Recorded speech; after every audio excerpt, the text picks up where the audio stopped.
for the presumption of innocence.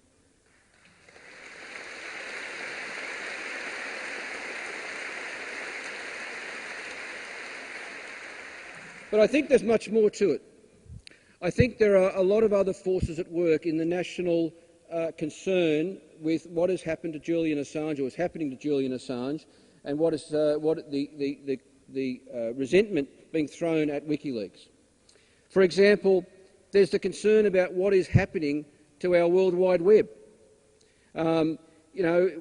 This government has shown a determination for some time now to censor the internet.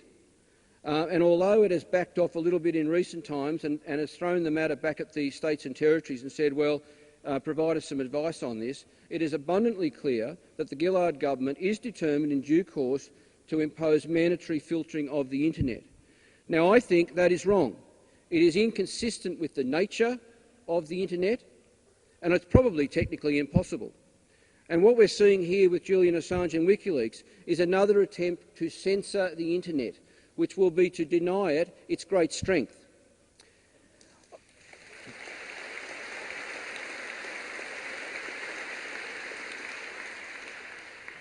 There's also a concern in the Australian community, it's almost been burned into our consciousness, about the way a succession of Australian governments have been prepared to treat Australian citizens.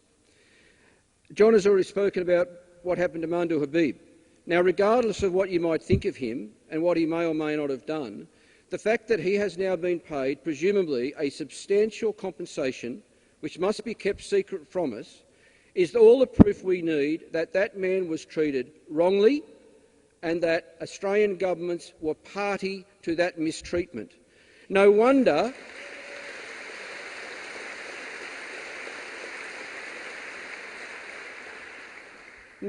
we are sitting and standing here tonight worried about the treatment being meted out to Julian Assange when we have examples like Habib as our benchmarks. And I'm delighted that we have David Hicks here tonight, another man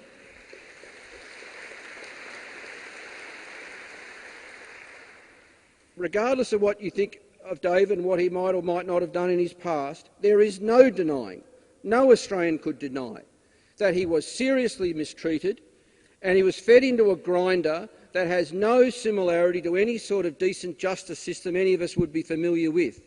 And finally, I was just getting on a bit of a roll there.